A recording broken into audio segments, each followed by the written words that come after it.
So Jalen Hurts and the Philadelphia Eagles fell just short of winning a shootout Super Bowl 57 versus Patrick Mahomes and the Chiefs. But they had a very good shot of making it back to the dance with how weak the rest of the NFC was entering 2023. However, when you look at their offseason last year, that was going to be easier said than done. They lost both their coordinators, offensive coordinator Shane Steichen and defensive coordinator Jonathan Gannon, to head coaching positions during the offseason.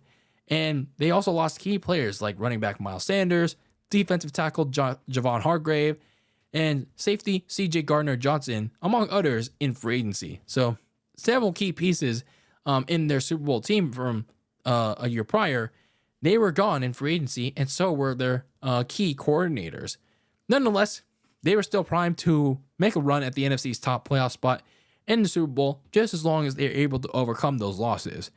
So when you look at some of the positives for this Philadelphia Eagles squad in 2023, you'll look at how they started. Despite some mistakes, slow starts, and intense fourth quarters, the Eagles looked like the team that was going to be battle-tested come playoff time. They started off 10-1, and that was because Jalen Hurts in the offense still played very good, with the Jalen Hurts, A.J. Brown connection leading the passing game, and Hurts' rushing ability still pretty effective in extending drives and getting touchdowns. And when you look at the rushing game, besides Jalen Hurts, you look at the draft day trade for Lions running back DeAndre Swift. It paid off pretty well. He was more aggressive in the trenches, and he was a very effective receiving back as well than Miles Sanders was. And when you look at their defense, despite a few key losses like Javon Hargrave, the front four was still a particularly strong unit, especially with rookies Jalen Carter and Nolan Smith making an immediate impact despite rotational roles. And then, on another positive note for this Philadelphia Eagles team, you look at the one key play that everyone talks about every so often, and that was the Tush-Push, the ever controversial play where everyone gathers in the circle, they get behind the quarterback, and then when Jalen Hurts snaps the ball, they all push him. They all push him behind the back, and then they either convert a third down, fourth down, or a touchdown. So the ever controversial play that they started using towards the end of 2022, or maybe even further back, and all of 2023, that was Jalen Hurts' bread and butter on, like I said, third, fourth downs, and goal line plays. So, yeah, we can all hate it. I certainly dislike it for how much of an injury risk it possesses and how much it can't be stopped. But, the fact remains is that the Eagles were very reliant on it, and for good reason. It's pretty effective. There's a reason why the NFL Competition Committee is pretty hesitant on banning it. It's like there hasn't been a lot of evidence as to players getting injured on that play, and maybe this is just my idea. Maybe the players should advocate for defenses being allowed to push each other behind the back themselves, to counteract the offense being allowed to push behind the back. A defense mechanism to defend the Tush-Push.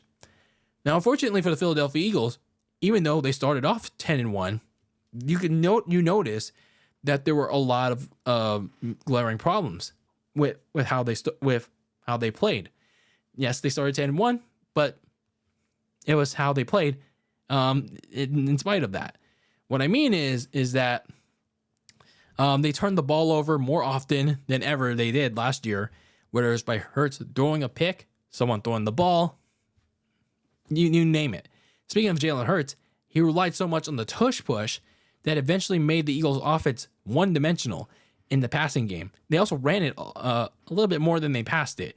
And Jalen Hurts threw the deep ball a little bit less than a little bit more than he threw like a regular midfield pass, but that's besides the point. He relied so much on his rushing ability than actually throwing the ball a lot more than he did.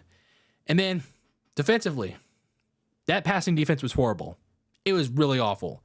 A major problem in their Super Bowl loss to the Chiefs over a year ago, it carried over to this past season, in which the secondary was getting absolutely burned. The Eagles, specifically They rewarded James Bradbury, for example, their corner, with a new contract. He had a good year in 2022. He turned that contract into a really bad season. He was getting picked on opposite Darius Slay. And Darius Slay, he had to carry the whole that whole cornerback group with how he played. But James Bradbury, not a good year. The defense was struggling so bad by week 14. Nick Sirianni had to move his defensive coordinator, Sean Desai, up to the booth. And he gave Matt Patricia, yes, the struggling Matt Patricia, who got fired from the Detroit Lions and also was sent away from the New England Patriots because of how he fucked up Mac Jones. He hired him as a defensive assistant. And then by week 15, he gave him the play calling duties. Yet that didn't work either. So this group was a major reason why Jalen Hurts and the Eagles had to either hold off their opposition or rally the team back to win a large majority of the games during that 10-1 start. So what did that equate to? Well, combine all that, and then you get to the big week 13 game against the San Francisco 49ers. Philly was up 6-0. They were dominating Brock Purdy in the 49ers in the first quarter. And then you get to the rest of the game. All those problems start to creep up. The Niners start to expose those problems the Eagles were having. They kept Jalen Hurts in the pocket. They eliminated just about everybody on offense. And Purdy and the Niners torched their defense. So the Eagles get their butts whooped at home in a primetime game. And they lose it big. And not only that, it just gets even worse from there. I guess in Nick Bosa's words, or maybe not, this gave other teams a blueprint on how to beat the Philadelphia Eagles.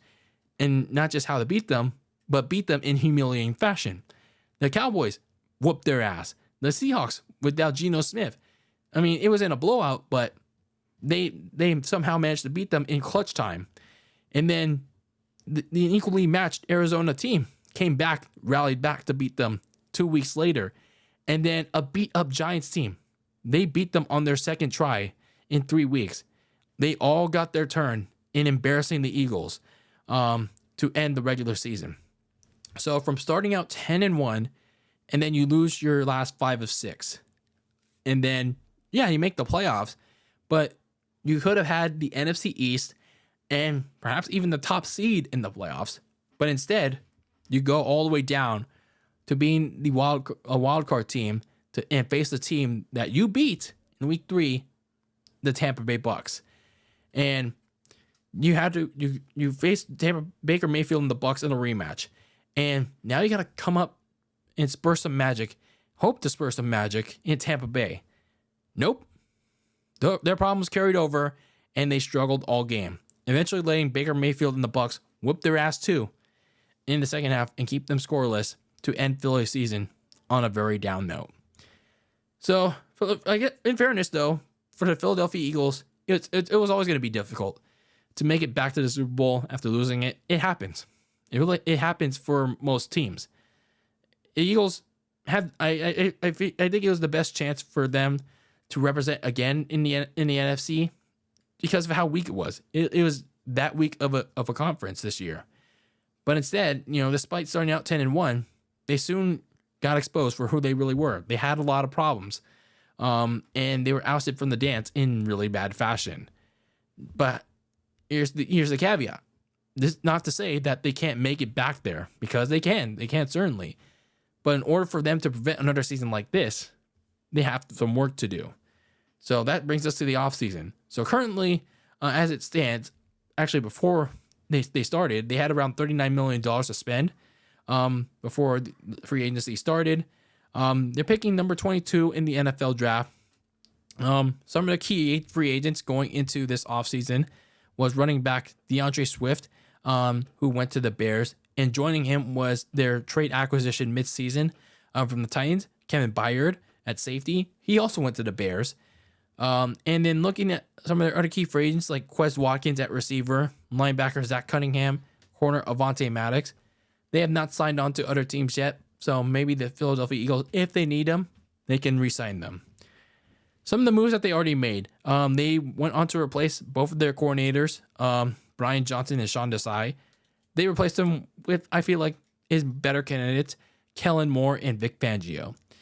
Probably the other key big moves that happened was center Jason Kelce and defensive tackle Fletcher Cox announcing their retirements a few weeks ago. So two key pieces over the last 10 years on their respective sides of the ball. They are making their retirements, and I feel like they're sorely gonna be missed. So very big shoes to fill on both sides of the ball. In terms of the free agency moves, Giants running back Saquon Barkley is going to the division rival on a 3-year deal.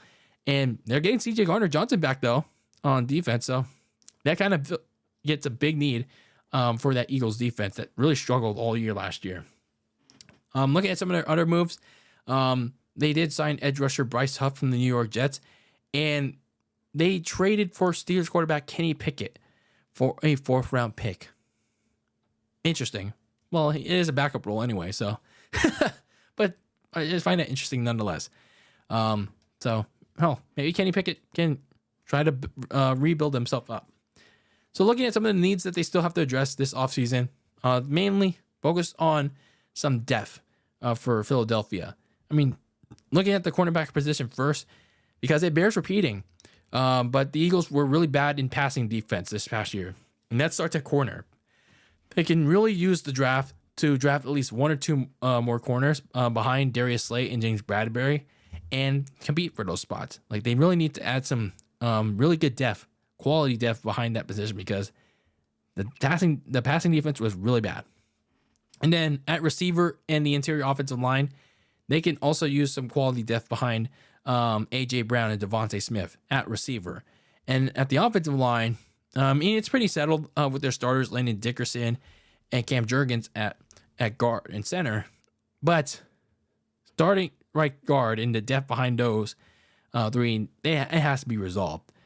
So for the Philadelphia Eagles, from the 10-1 turning into a late season collapse, and it ended up being an embarrassing wild card loss to the Bucs.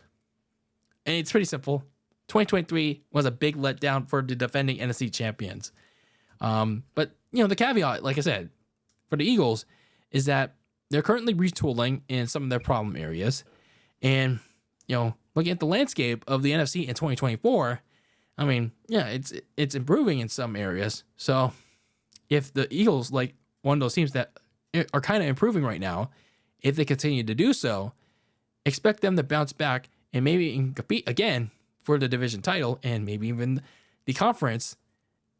If they do so, expect them to bounce back cleaner next fall.